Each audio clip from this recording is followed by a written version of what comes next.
Well, hello, everybody, and thank you for watching the Positive Talk Hour. And I have a guest on that I've had on my radio show previously on Soul Talk Radio. Her name is Dr. PMH Atwater, and we're going to be talking about a new book that she just came out with called A Manual for Developing Humans, and pretty excited about this. Is a different type of book for her that she said it's pretty detailed, and I think we're going to really enjoy hearing about this topic. Dr. Atwater, how are you today? And thank you for coming on the show. Well, I'm really excited to be here. Absolutely. I know you've been busy. I see your emails and all the things that have come in, and I see these postings and see that you're around the country speaking and stuff like that. So I think that's really cool.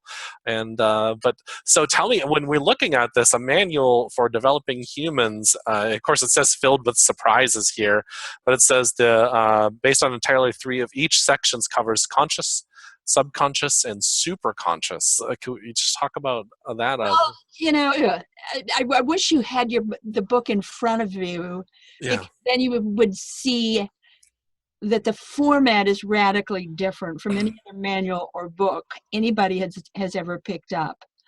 The idea here is that the manual contains the basics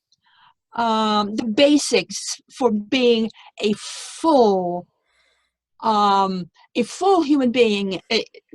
Everything that you were, well, maybe not everything, but certainly more fully what and who you were created to be when you were born. So in order to tackle that, it doesn't do it in a linear fashion. It does it in a more whole or curved way of looking at things. So that the whole manual then is divided into 6 sections. And in each section, the various topics are approached in 3 different ways: consciously, subconsciously, superconsciously.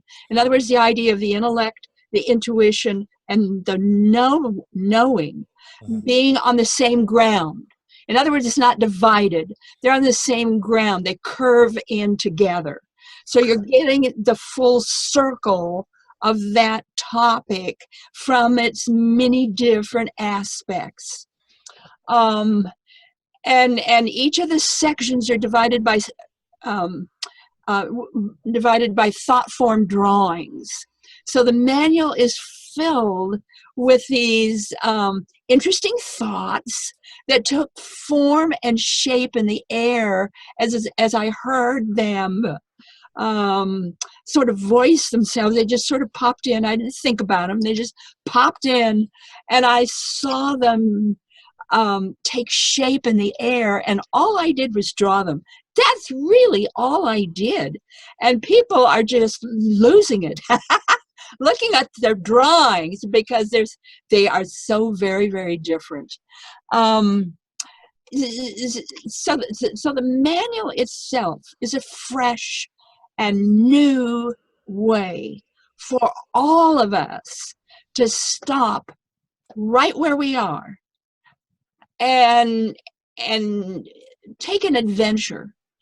And that adventure leads us in to a different way of looking at ourselves. In ancient times, the word hue, H-U, was the sound or tone of God.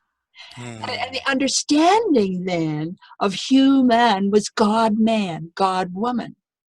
So if you're more fully who you are, if you're more fully yourself, then guess what? You're literally a God in the making. And, we don't think about that. Who teaches us how to be a human being? We learn math, we learn manners, we learn all kinds of things, but we don't learn about ourselves. We don't learn about who we are, even the basics of who we are. We don't get that at all. We have this idea that if we're more positive, if we're more spiritual, if we do this or that, and the various books coming out, 10 ways to be more successful, or 5 ways to meditate. And they all miss the point. The real goal is to be thyself. You know, that's the greatest of all injunctions. Be yourself, know yourself, love yourself. And we don't know how to do that. You know, we have all these ideas, we have all these inspiring words, but we don't have the real little things that we can do in the way of little exercises, in the way of little projects, and then the understanding of what it is we're doing and why, where this is going, you know, the world itself, humanity itself, who we are.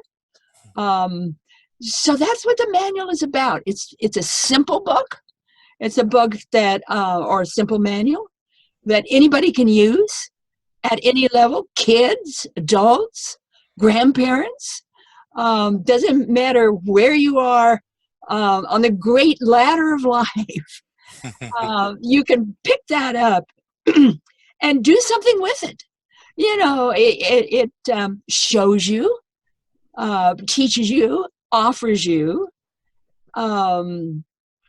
ways of thinking, ways of talking, ways of exercise. For instance, in the manual is acupressure facelifts. Teaches you how to do them. You know, lots of books teaches you how to exercise, you know, the body, but how many show you how to exercise the face, to become younger, more vibrant, to feel better?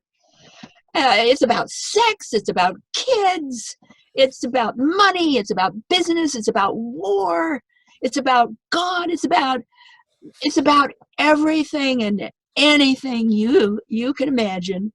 You know, yeah. Again, I wish you had the book. Well, I should have it the next day or so, but that's that's the other big thing. Oh dear.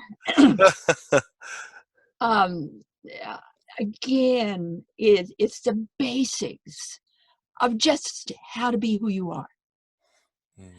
The kinds of things we pay no attention to, but are dramatic. Let me give you some ideas of what I'm getting from people who have actually read it. And I'm saying, don't just read it, please use it. Use it, you know, do it yourself, find out for yourself, use it. So this one therapist, he says he's now using the techniques in the manual in his practice. Wow. With his clients. He said they're that good. Just yesterday. Blows me away. I got this email from this man who'd been, he has a particular leg condition. I forget what the name of it was. And the doctors had told him he'd never walk again. I mean, he could sort of hobble along with maybe a cane or you know, crutches, but that's about it. He'll never walk normal again. So he grabbed a hold of the manual. He didn't just read it, he used it. He started using the various techniques in the manual, the various ideas. And he said, I threw all my crutches and canes away. I am walking just fine. Oh, wow. I am perfectly fine, you know, and I'm just going, wow. And I'm getting this kind of reply and emails and phone calls from people all over our country. And I hope the world, I hope this, you know, what I'm telling everybody is put this on your Facebook, put this on, you know, your particular mailings, get the word out about the manual, because its purpose is to help you discover, know and live who you are. And all the basics of that. You know, how to teach kids about money. The idea that wars and business ups and downs and ventures are all cyclic. They follow a rhythm. They follow a rhythmic pattern. the knowing, the recognition then that everything that happens on the earth plane has a rhythm to it. We don't, there's cycles and rhythms, and to recognize those and get a hold of those, and know that either you can manipulate that rhythm, or you can certainly you can certainly take that to your advantage and use it in a more intelligent way. Let me just give you some examples here.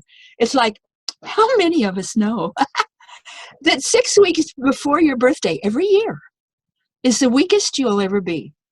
6 weeks after your birthday every year is the strongest you'll ever be. Oh, wow. 6 months past your birthday every year is when you get some of the biggest challenges you'll have to face. And this is all part of just wearing a body in the earth plane. It has nothing to do with your ideas, your thoughts, your belief systems. It's just the way the body works. It's the way the earth plane works. Because of a cycle. Yeah, because of the cycles. Gotcha. It's all energetic cycles. So you get on top of these.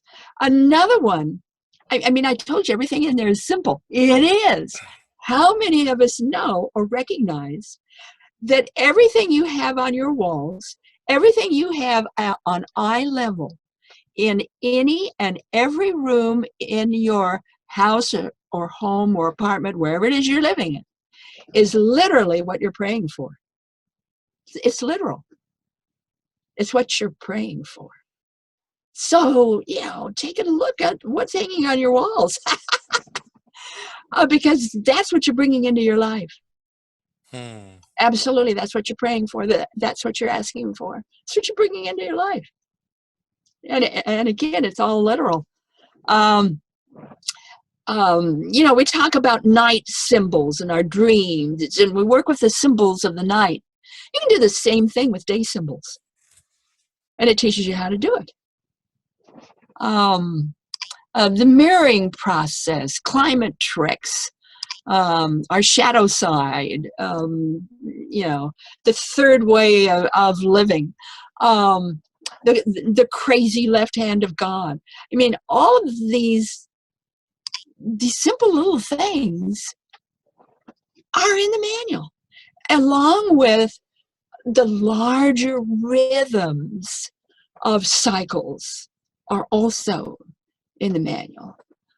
One of the things that I really feel privileged to be able to show and share with people is the difference between the imaginal worlds and imagination, because they're distinctly different.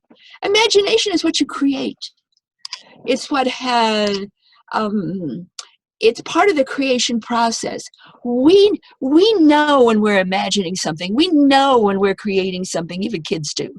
They know the difference between what's really there and what they put there with their mind. But the imaginal worlds, that's different. That's pre-existent. That's pre-existent worlds or dimensions or plateaus, or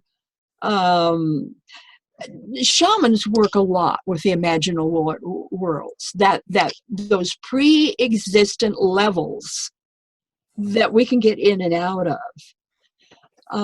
They come to you, you don't go to them. So to be able to understand the difference, especially with children, so they can see the difference between what's imaginal, pre-existent, and what they create, what's alternative. And in other worlds, other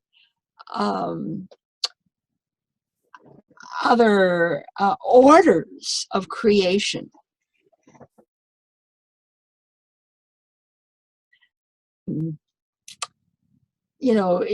We talk very glibly about angels and fairies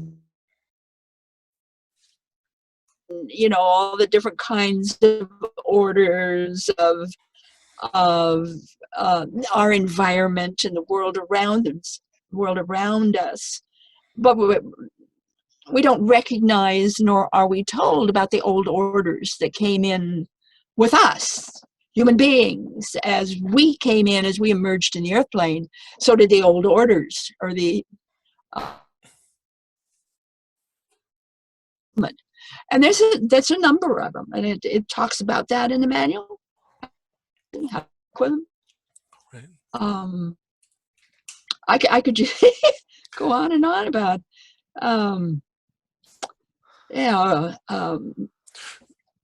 changing your weight has absolutely nothing to do with calories. Nothing. Forget calories. It has everything to do with your mind. And that is shown, the paper bag trick, how to use and develop your intuition and through paper bags. And colors, and what colors do for you, and how you can understand better the full gamut of colors.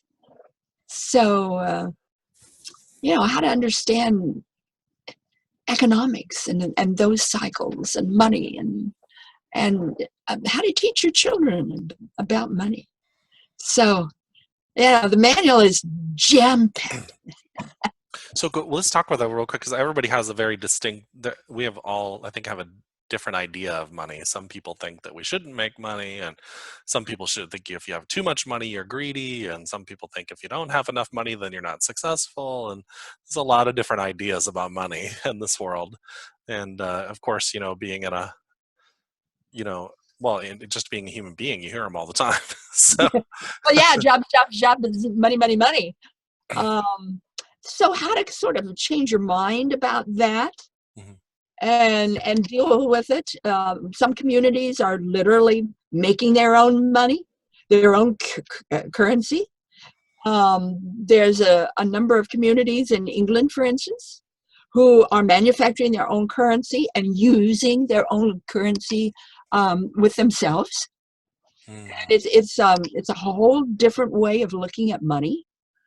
Of course, we've got bitcoins, that particular way of handling money, which is radically different than what any of us know. And certainly the thought and the truth that money depends on how you look at it and how you feel about it.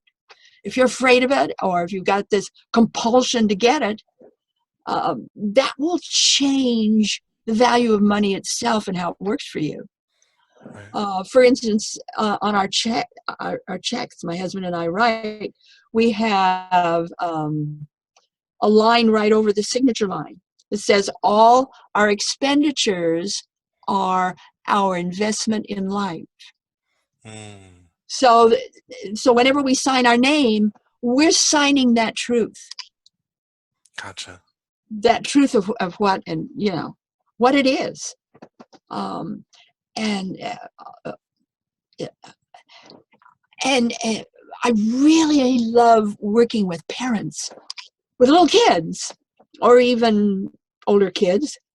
Let's say you're going shopping. Always put them, and a selection is made. Always put the money in the child's hand, so they can touch it and feel it. And then the child walks up to the clerk, pays for it. The clerk puts the change in the child's hand, or the receipt, and then the child goes back to the parent. So that the child is, from the earliest years, developing a feel of what money is. If children and adults grow up with only zeros and bits on a screen, or numbers on a sheet of paper, they will lose or never gain at all a sense of worth and value when it comes to money. That comes from feeling. That comes from your fingers and your hands. You have to touch it. My husband has learned to always give himself a tip. Whenever he gets his paycheck, he always right away takes out some of the money for himself in currency or coin so that he can feel it, so that his salary, his paycheck has value to him. Gotcha. We have so many nerve endings in our hands. You have to, or it would be good if you would activate those nerve endings, that emotional connection that we have through hands. So if you can activate that where money is concerned, you sort of grow up with or learn to live with or have the opportunity to live with this whole different value system where it comes to income, the give and take of money. So really what you're doing is that when you touch the money, because late in the modern times, we get our check direct deposited into our accounts, or even if you're self-employed now, we can have people deposit it right electronically into your account. And so you never really touch the money. You never really get the difference. Yeah. Get the habit of right away writing a check to yourself or for cash or whatever, go to your bank and pull out a certain amount of those numbers that were on the page or those numbers that are on your TV screen. Pull out some of that. Do that as an exercise. Every paycheck, you're pulling out some of that money that is now in bills or coins, and you're feeling it. And you're able then to use it in ways you choose to do at that moment, whether it's paying a bill or whether it's going to a movie or whether it's, giving you something extra. It's funneling through your hand. And you realize, this is real. This is not just numbers on a page that make me feel better. This is money I can put in my hand and I know it's mine and it has value and it's something I can do things with myself, with my hands. Yeah, because it gets you a feeling for it. And you were talking about the nerve endings earlier, so now it becomes very real. It's not just it's not just digits. Yeah, not just digits. So you got to get past digits. Sorry. They're wonderful, and they're great, and we can put them in our ledger or, balance our accounts in whatever way we do that. But it doesn't become real for you until it's in your hands. Yeah. It's got to be in your hands. Wow. So all of these kind of simple things, the manual's just full of it. There is, it seems like a lot of, in the press kit here, it says, it talks about develop the intuition, understand color, sex, relationships, children, these are things you've talked about. Take out of body trips. Yeah. Interact with spirit being. Spend time, sure. Spend time, that kind of stuff. Yeah. So. Well, let's just focus a little bit on a field I've done a lot of work in, which is near-death research. I'm one of the original researchers in the field, began my work in 1978. My research base now numbers nearly 4,000 adults and children. I could easily expand that to almost 5,000 by now. And I can say that the after effects of a near-death experience, and it's true for almost all experiencers anywhere in the world, it brings you back to a more natural, normal way of living. For instance, one of the first things that happen after you've had a near-death experience is you see yourself very differently, and you speak differently. You have a different sense of yourself, almost uh, um, almost universally. You become more psychic. You become more intuitive, more creative, more caring. You just automatically know what to do and how to do it. It's just there for you. You become more in tune with nature and natural living, what it is to be a caring individual. That's all natural. You're brought into a more natural, normal, give and take way of living, a caring way of living. Well, what if we can do that without having a near-death experience? We can. You know, the manual literally is a how to do it on being who you are. Because that's what a near-death experience does. It brings you back to who you are as a human being. It brings you back to the you were born to be. It brings you back. It strips you of all this stuff we learned in school, we learned in business, we learned in everyday living. It strips all that away and says, this is really who you are. This is really how you function. And invariably, people will say, I'm going crazy. This can't be true. This is not what I was taught. It's not part of my world. This can't be true. But it is true. You know, on my website, I'm going to call everyone's attention to my website, www.pmhatwater.com. Get on my website. On the homepage is a section, a new section called NDE After Effects. Get in there. That's what I call first aid. It contains the first aid for you to sort of settle down, wake up, and realize you're not going crazy. What you're doing is you're growing back normal. You're becoming more normal, who you really are. To sort of help settle people down. And one of the first things I say to people is, relearn language. Relearn how to think and how to language, how to form words, how to talk. And that's what the manual does. The very first part of the manual is relearning how to think and how to talk. That's what a near-death experience does for you. Or any intense transformation of consciousness. I don't care if it's a Kundalini breakthrough, a vision quest, baptism of the Holy Spirit in church, whether it's a numinous experience, a mountaintop experience, some type of intense transformation of consciousness. They all have this a similar or same after effects. It's the after effects that validate the experience, not the other way around. So let's take a look at those after effects.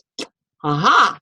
One of the again, one of the first things that happens is it changes brain structure and brain function.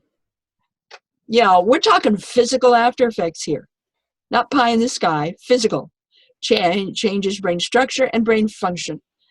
There are changes to the nervous system, digestive system, skin sensitivity.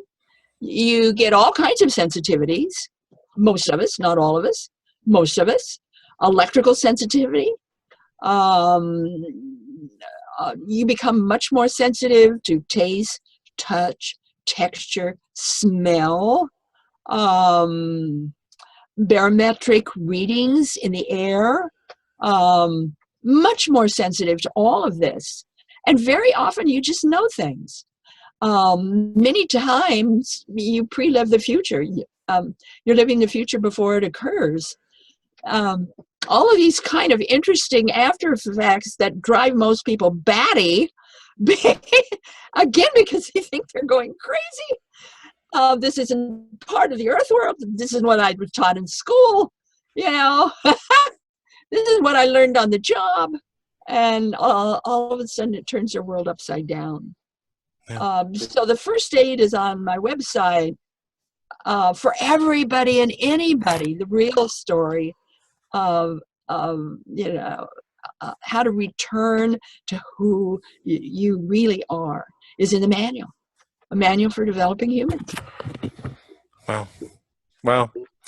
So that's interesting. Hey, I was going to just real quick share your website on the screen here so I can show what you were talking about. Do you mind? I show that. No, Okay. So I can't imagine you able to do that. But go ahead. yeah, there we go. I'm just going to share it really quick, and then they'll be able to see it. You said NDE After Effects. Yeah, indeed. Okay, so There you it go is. right there, PMHAtwater.com, and then NDE After Effects, and then I'm clicking on that, and this is what you're directing All everybody. kinds of stuff in there. It's all kinds of cool stuff in there, so you guys can and check that out, and it'll be able to help you out exactly what she was just talking about. And By the way, I produce a free monthly newsletter. You can sign up for the newsletter. There's a marketplace on my website where it says shop. You can get into the marketplace there at the bottom, the marketplace. Well, certainly you can get in my books, but get into the marketplace because the market. There we go. Has sections. There you are. Sections. Different near-death experiencers or people like them have products, services. I maintain the marketplace as a free service for everybody, anybody. There's all kinds of groups in there. There's an architect, there's healers, there's all kinds of services in the marketplace. And you just go any, meeny, miny, mo, you know, whatever interests you, try them out.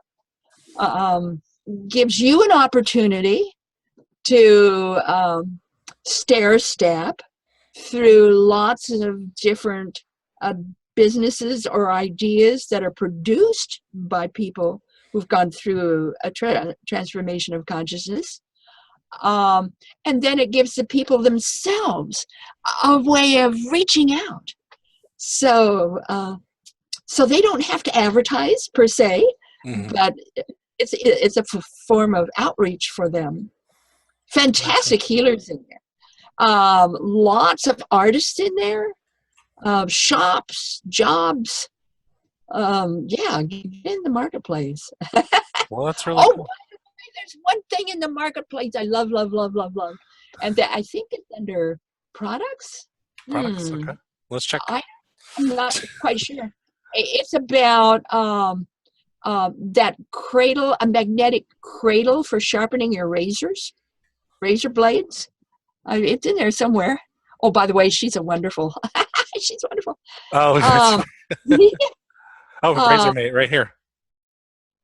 Oh, there it is. There it is. Get that. That magnetic cradle will keep your razor blade sharp for at least 6 months, maybe a year. Oh, wow. I have one, and the last time that my last change, I was 2 years.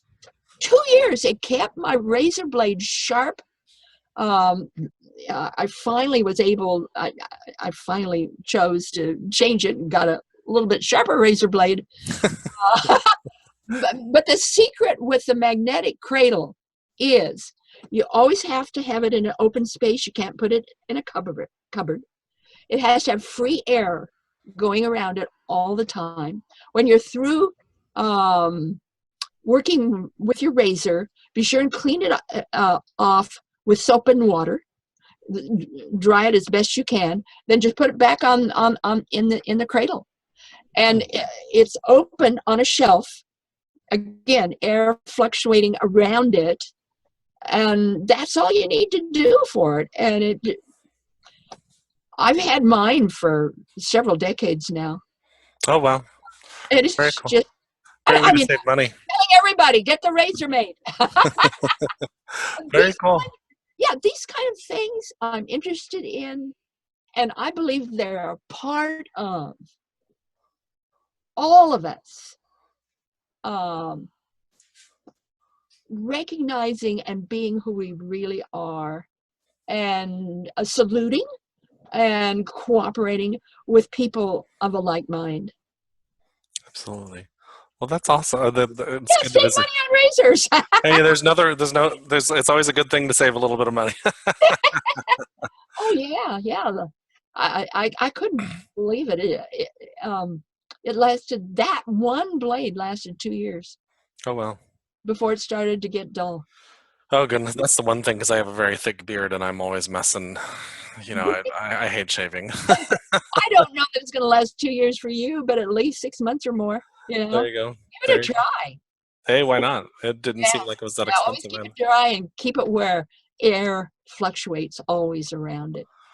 So one other thing I would just touch on really quick on the near-death experience because I mean that is I think over the past few years, I mean it's always been a hot topic, but I think over the past few years it's gotten to be even more of a hot topic because people are starting to open up to the possibility that there's more beyond what we see with our physical eyes. And Well, it's a hot topic because now we can prove it. yeah, We can prove that it actually happens. That yeah, it's not a hallucination. That it's not the dying brain. That it's not all these crazy kind of things that science and medicine originally said it must be. We now know it's not. right. We now know that it is a valid experience. Certainly, there are various things going on to cause it, to jumpstart it. We don't yet have a handle on quite how that happens. We're getting closer. We have some wonderful medical docs that are just doing incredible work, but still, we don't really have a handle on all of the what's and whys. But we are able now to recognize specific patterns. Mm, And certainly I've written a lot of books about my research. The big book of near-death experiences, which is an encyclopedia of the entire field worldwide. Near-death experiences, the rest of the story that gets into those things that most people don't talk about. The new children and near-death experiences, we get very definitely into what's happening with children.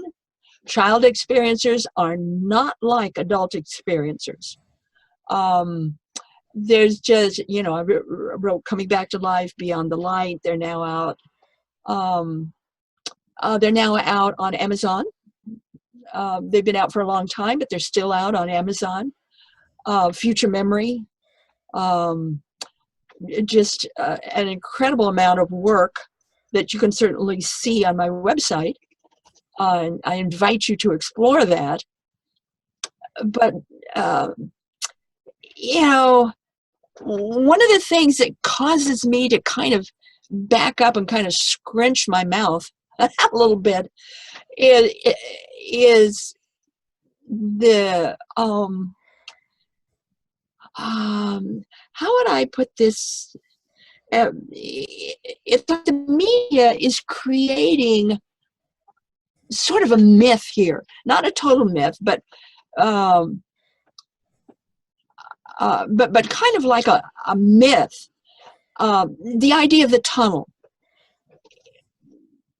oh, you can talk about the light at the end of the tunnel. There aren't that many people who experience a tunnel. Never was. Yeah, In my yeah, research, less than a third. The idea of the tunnel. Certainly, there are tunnels. Certainly, adults and children do experience tunnels, but not that many. right. And globally, most people don't at all. And the reason it became such a phenomenon and that we focus on it so much. It's the media created that. Yeah. In trying to sensationalize Raymond Moody's first book, Life After Life.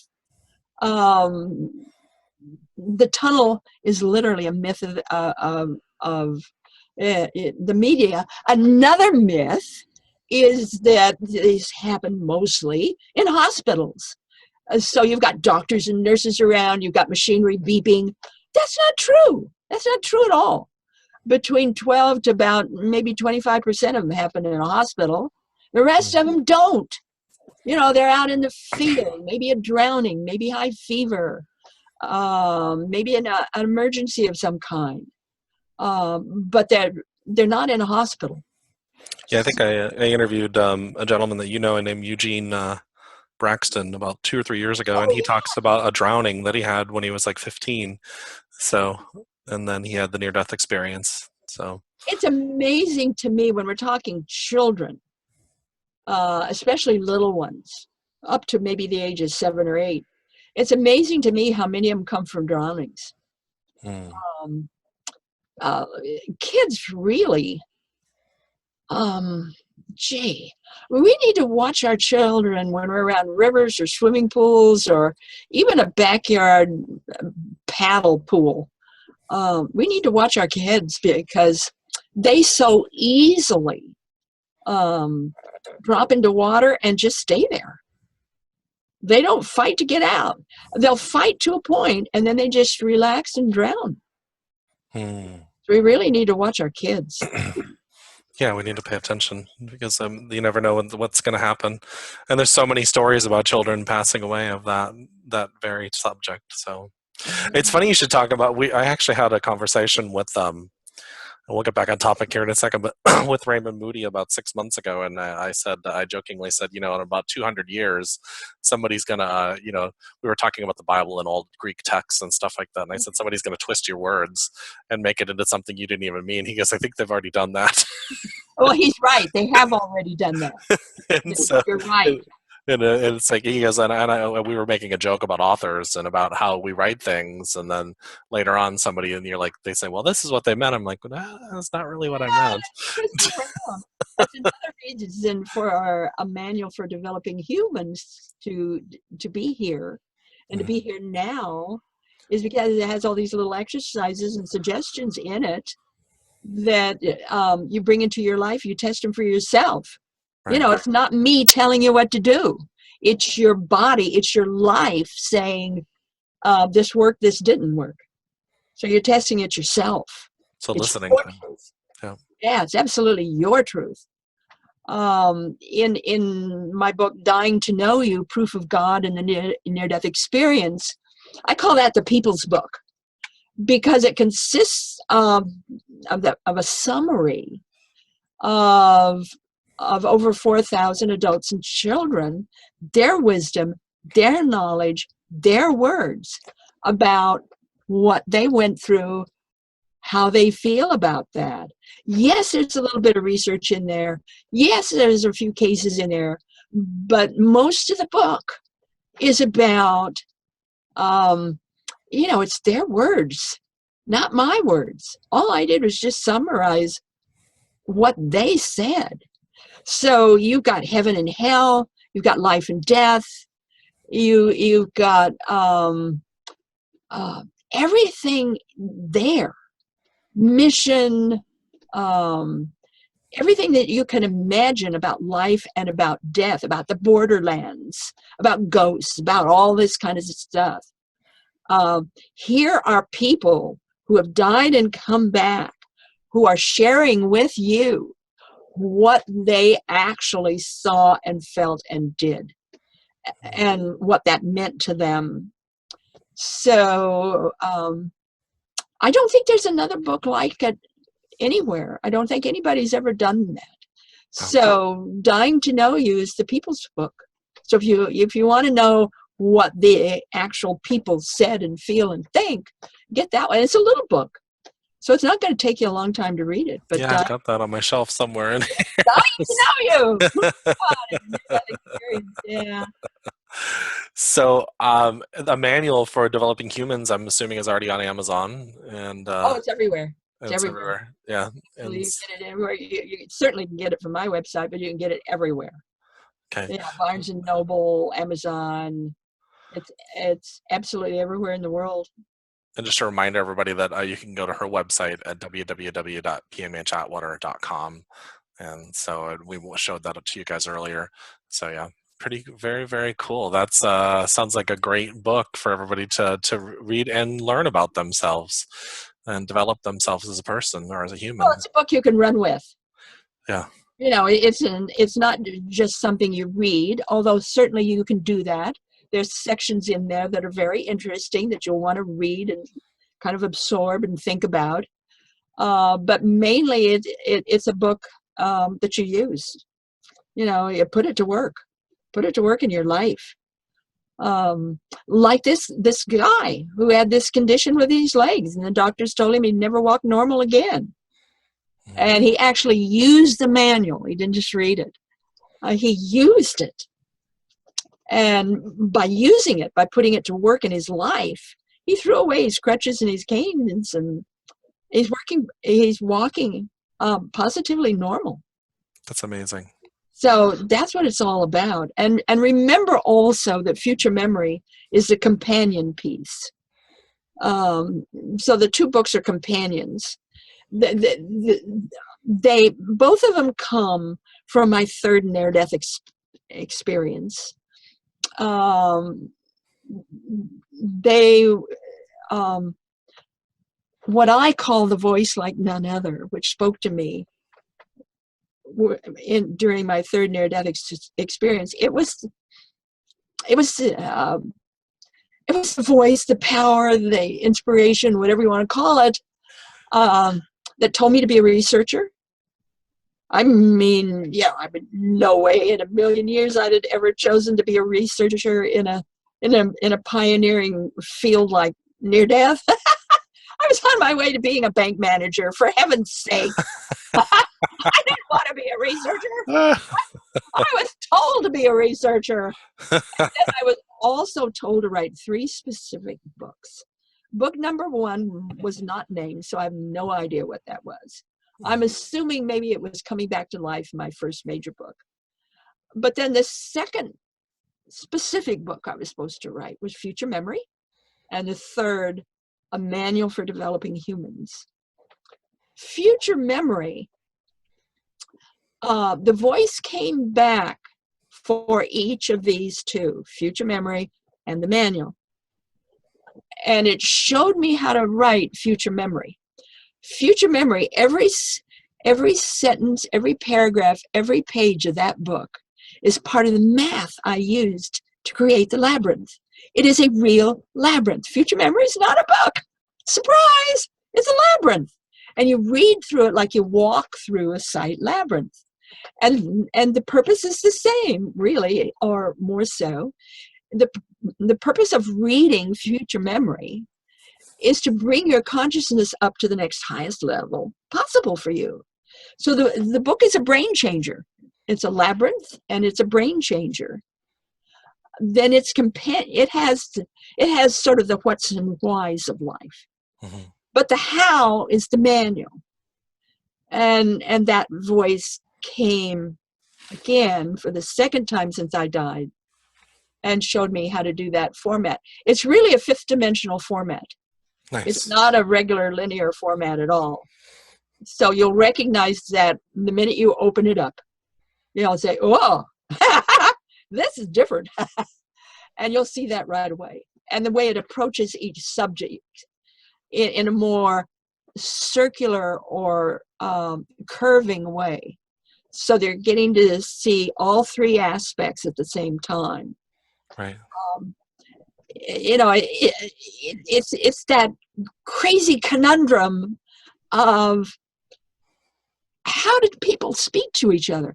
If you've got someone who's basically just linear and is coming from the conscious mind, how do they explain their world to someone who's on a knowing or subconscious level, or a superconscious level. How do they communicate back and forth? It's like being in different worlds. So the manual then enables all these different points of view and different ways of learning and living to come together and realize it's the same package. Wow. It's how we want to view it and work within it. It's how we want it to be a part of our life. And in making those kinds of choices, then we come to realize, oh, it's all us. It's all me. It's me. And the major big junction. Yeah. Know thyself. Love thyself. It all begins with self. Who are you? And that's what the manual is all about, helping you to discover yourself. Nice. But not in the old-fashioned way. 5 steps here, 4 steps there. I'm going to channel this. I'm going to inspire you with these words. The manual is a real manual. You use it. You do it. You find out for yourself. You don't just have somebody telling you. Good. That's what we need. We need we need something that we can do ourselves. Yeah. That's what it's about. Very cool. Do it yourself. Well, Dr. Atwater, this has been a pleasure, and I've learned some things, so that's amazing. And so I'm sure I'll learn more when I read the book. Tell everybody to go out and get the manual. Get the manual. So, and this will be going on social media as you suggested, and so everybody go get the manual. Yeah, a manual for developing humans by PMH Atwater. Definitely check that out at Barnes & Noble or Amazon, or go to her website at pmhatwater.com. So many thanks to everybody. Thank you, Jeremy.